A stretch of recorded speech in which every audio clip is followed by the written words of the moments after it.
change is on the way. Cooler, less humid air streaming in. We'll talk about timing coming up. Also tonight on Connecticut's news station, new details about a deadly domestic fight in one Connecticut city. We'll have the latest and the resources available for domestic violence victims.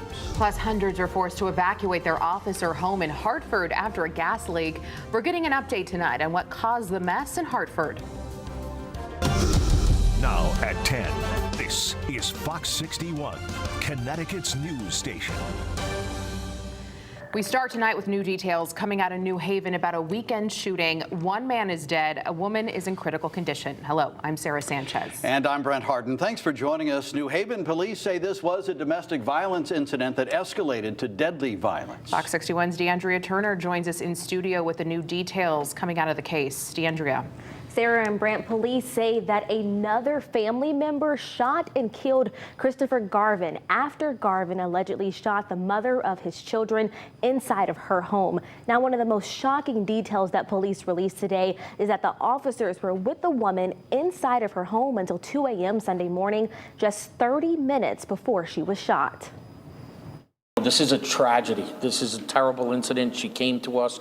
We did everything possible to help her. New Haven police are providing new details about the shooting Sunday that ended with a man being shot dead and a woman critically injured. Police now say this shooting wasn't an attempted murder-suicide, rather a family member of the woman protecting her from Christopher Garvin. We believe that Mr. Garvin attempted to harm the female victim, and then a female victim's family member defended her family member and shot Mr. Garvin. But before the 911 call came in about shots fired at the Shelton Avenue home, police say that it was Garvin who came to the police station first to try and derail the woman's potential complaint. Prior to her arrival, Mr. Garvin had come to the police department to kind of like discredit her complaint, to say that she was going to claim that he stole something from her, but he didn't really do it. Soon after, police say that the woman came into the station to file a domestic dispute complaint against Garvin. Establishing a safety plan, police say they stayed with the woman at her home until around 2 a.m. when they got a call for a possible home invasion in the 400 block of Shelton Avenue, just 30 minutes before they were called back to her home. When they arrived, they discovered two bodies, who was Mr. Garvin and the female victim. Now domestic violence agencies like Hope Family Justice Center in New Haven and other agencies are coming together for the victim's family. Multiple family members have been contacted today by multiple community providers. We are all collaborating together to coordinate services and care. Now, according to court records, Garvin had 2 pending charges for breach of peace and assault in the 3rd degree after being arrested for a fight at a store last March. Now, as for the woman, she still remains in the hospital in critical condition. In the studio, DeAndrea Turner, Fox 61, Connecticut's news station. All right, DeAndrea, thank you. We have an update tonight. The National Weather Service confirming now that an EF1 tornado did in fact touch down in the Windham County town of Scotland on Friday. Video helped meteorologists officially determine that a tornado caused this damage in the center of town. Meteorologist Ryan Breton shows us what happened. The National Weather Service confirming a 5th tornado from Friday morning right here in Connecticut, and that makes it our state's 2nd so far this year. Take a look at this video. This is from Scotland, and you can see the whipping winds. And what I really want you to pay attention to, the flag off in the distance, it changes direction, and one of the flags actually gets taken off as the rotation passes through. This happening right in the town of Scotland in Windham County, right along Route 14. That's where the tornado took place. The National Weather Service looking at the damage today to confirm this tornado, and it's going in the books as an EF1 with winds to 100 miles per hour. The path length actually a pretty impressive, nearly 2 3/4 miles, toppling more than 100 trees or even shearing off some of the tops of those trees Friday morning. I'm meteorologist Ryan Breton, Fox 61, Connecticut's news station. Oh, yeah, that's good stuff, Ryan. Thank you. Yeah, you can see those flags just turn the other Yeah, direction isn't that right in the crazy? middle of that video. Science in action. Let's check in now with Chief Meteorologist Rachel Frank for a first look at our forecast tonight. Rach? Yes, much calmer days ahead. We have a cold front passing through tonight, so the warmth, the humidity that you felt outside today, you can wave goodbye to that in favor of cooler and drier air. And you can see as that front passes through, we are dealing with a couple of showers here right now in lower Fairfield County, Bridgeport, Stratford, Milford, seeing some of that as well. And there might be a sprinkler shower here too in northeastern Connecticut, but most of the state will stay dry. We've got dew points at the top of the charts, which means it feels very humid, if not tropical out there. But look what happens, whoosh, as it continues to drop back as we head towards daybreak tomorrow. Right now, we're looking at temperatures in the mid 70s to right around 80 degrees. We'll see overnight lows close to 60 as we head towards daybreak tomorrow.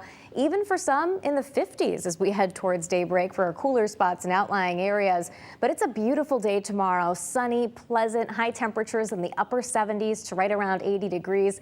And if you like what you see, we get a repeat on Wednesday, but then showers return as we head towards the end of the week for Thursday and Friday. We'll talk about what that means as we inch closer to the weekend. It's never too early to talk about that either. Full forecast coming up in just a bit. Thank you, Rachel. New Haven police are investigating an overnight shooting on Winchester Avenue and Lilac Street. This happened around 12:30 last night. Police say the victim was talking with someone when shots were fired. Police say one person was shot and taken to a hospital. No word yet on the condition of that victim. No arrests have been made. Well, for residents and workers in Hartford, it was anything but a mundane Monday as emergency crews descended on Main Street for a very dangerous situation. It was caused by a gas line punctured during construction. Fox 61's Matt Caron is in Hartford to tell us about the incident that forced hundreds of people to evacuate. Well, the good news for rush hour, traffic is once again flowing freely after the heart of Hartford's downtown was brought to a standstill for hours due to a gas leak here at the intersection of Asylum and Pearl Streets.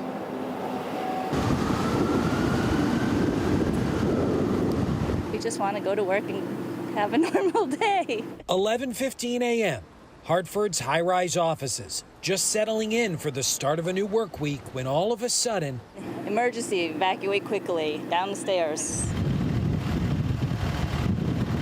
Fox 61 cameras capturing vapor shooting through Main Street manhole covers. A scene you could see and smell. I was in the area. You could smell the gas out on the street. There was construction being done that hit a gas line. That leak has now been isolated and shut off. Hundreds of people evacuated, spilling onto sidewalks, taking shelter in bus stops. We're just sitting here waiting to figure out what's the next step. Buildings evacuated included the apartments at 777 Main and the Gold Building. It's where Liz Speller works on the 32nd floor, escaping down a crowded emergency stairwell. 30 flights is no joke. Like my knees were shaky by the time we got outside. She told Fox 61 mixed messaging made a confusing situation more chaotic. At first told to evacuate, then an announcement to shelter in place, followed by a second announcement to evacuate. Well, the first thing, unfortunately, in this day and age that runs across your mind is like active shooter. Well, city officials report that the gas leak was quickly isolated and contained, but the fire department did remain on scene for several more hours to make sure the manholes were metered and ventilated. Reporting in Hartford, Matt Caron, Fox 61, Connecticut's news station. All right, Matt, thank you. New at 10 tonight, 3 people are without homes after an apartment building caught fire in Manchester. It happened on East Middle Turnpike just before 5:30 this morning.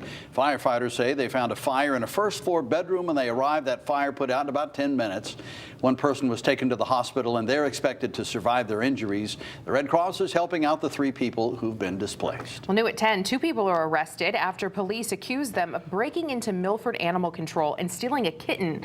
Milford police say Jeffrey Dameraki of Milford and Alexis Nagy of Stratford are facing charges. Investigators say someone broke in through a back door on Saturday. Officers found blood near shattered glass. The two were found outside Dameraki's home. The kitten was found and returned to the shelter. LEGO Group has announced a timeline for the eventual closure of its Enfield headquarters and its move to Boston. The company says it plans to shut down the Enfield office during the last quarter of 2026. It plans to open its new head office on Boylston Street in Boston during the second quarter of 2025. LEGO says all employees will be given a year to decide if they want to move or not. If they do, they will have a job waiting for them in Boston. If not, LEGO will offer them job training assistance for new jobs.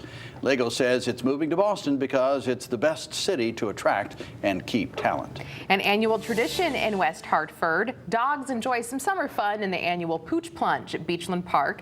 There were plenty of happy dogs taking a dip at the pool. Look at this guy, he's real happy. The Pooch Plunge is a fundraiser for a permanent dog park in town. We actually last year succeeded in finally establishing a dog park here in West Hartford. It's a temporary dog park. So it started a year ago, and we just recently got approval from the town to extend it one more year. We're not sure what's going to happen. Will it continue? There's some construction that's going to happen there, so we may have to move. So that's why we're still needing to build funds, to amass funds, so we can find it. We may need to find a new space. That temporary park is also located at Beachland Park, not too far away from the pool. About 100 dogs took a dip today. Nothing like the sight of a happy dog, right? No, and now they're all passed out, I promise you. They're home, sleeping right. at home, yeah. We have much more coming up here on